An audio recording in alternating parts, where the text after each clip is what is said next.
Hey guys, welcome back to Messy Mama Monday. Today you're in my bathroom with me because, as you can't tell all this, I just went for a run and now I need a shower because it was 60 degrees outside and I got a little sweaty. But I know I didn't post a video last Monday, and that's because we were in Illinois visiting family, so we were traveling back that day, and I ended up driving almost the whole 12 and a half hours. I drove 11 hours and like 20 minutes, and then my husband drove the last hour and whatever to get us home, which was fine. I actually enjoyed it. Driving's easier for me since I get car sick, and I didn't get car sick at all, so praise Jesus for that. But since it's January and the New Year's roll around, I figured we would talk about New Year's resolutions. I actually don't like that word, resolution. Because it's just something that people do every year and then they fail to do it, me included. Like, if I make a New Year's resolution, 2 days in and it's dead. You know that. It's really hard to do that. But what I like to do that I'm starting this year, that I tried last year, I think I did pretty good last year, but I'm going to set goals for the new year. And not just any goals. These are goals that I want to align with God and have God's approval on, because I don't want to set unrealistic goals for myself, things that God's like, no, we're not doing that, because then I'll look forward to it and then I'll get disappointed. So I want my goals to be approved by God, and I want them to be something God wants for me. And I have two right now that I want to share with y'all that I know God approves of. One is, I just told you I got back from a run. I started moving lately. I don't like my weight. I'm not comfortable with my body, and I started running last Thursday. I've always enjoyed running. I just haven't done it because we haven't really had a place to run until we moved here. I lived out in the country before, but it was so wooded you couldn't see anything, and I wasn't comfortable, and it was just all sand. So it was really hard to run in. Here, it's a completely fenced-in property, and it's completely flat and clear. It's all just like farmland. We don't have any animals yet, so one of our pastures is a half a mile if you run the whole square. So I do that every day now. I run, walk, run, walk. I don't just run the whole time. That's insane, and it will kill your body. It's better for you to run, walk. So that's what I do, and then when I get home, I drink a protein shake right afterwards. But I love it. I love being outdoors. I love running, and it helps clear my mind. It gets my body moving, and it really helps now since I have those testosterone pellets, which is hormones. I had a hysterectomy, so I have no hormone production hardly. So I have pellets that go in my hip that are full hormones, and it's just testosterone. So getting up and moving and weightlifting really helps move that testosterone through your body and can help with weight loss. The second goal I have is really hard. It's harder than getting out and going running every day. The second goal is to not stay angry. And that is really hard for me because my whole life, I don't know, I couldn't tell you why. I don't know how to change it.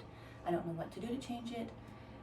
If you make me mad, which is not easy to do, usually it takes a lot to get me mad. But if you do make me mad, then I'm mad for like days. My husband could attest to that.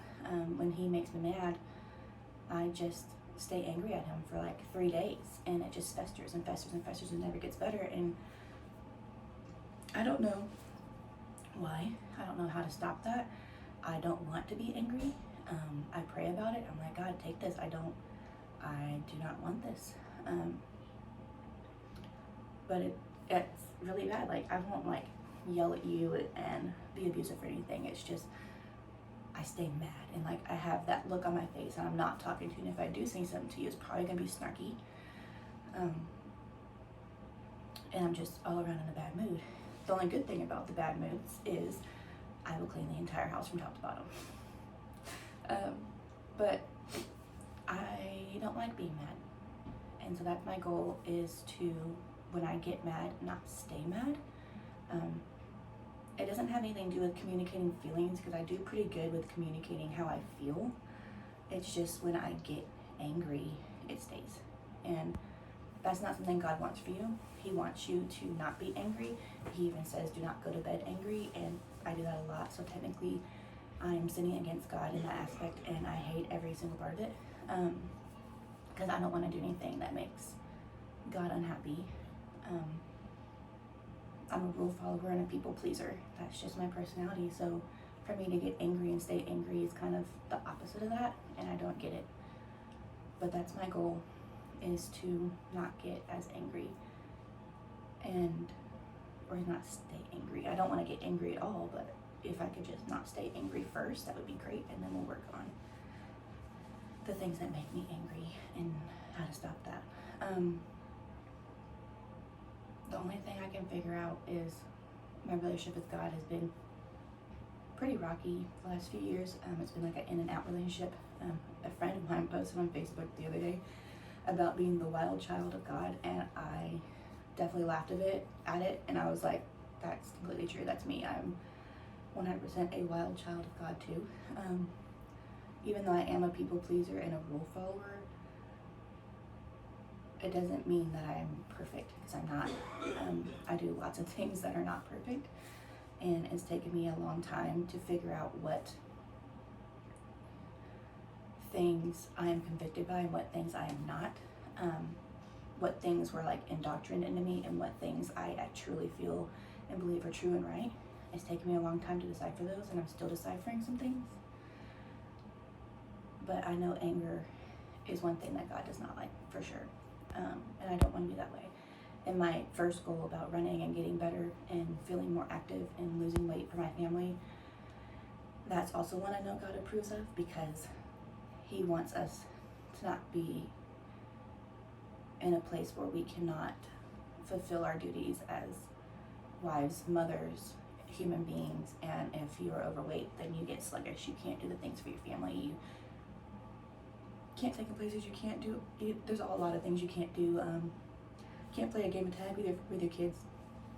So I want to be healthy for me and feel comfortable in myself. For the most part, I do, until I get in the shower, and then the mirror's right in front of the shower, and I'm like, no, let's not do that. My husband does a fantastic job at telling me I am beautiful every day, no matter what. So I encourage you to set some goals for this year. Make them realistic. Pray about them. Run them by God first.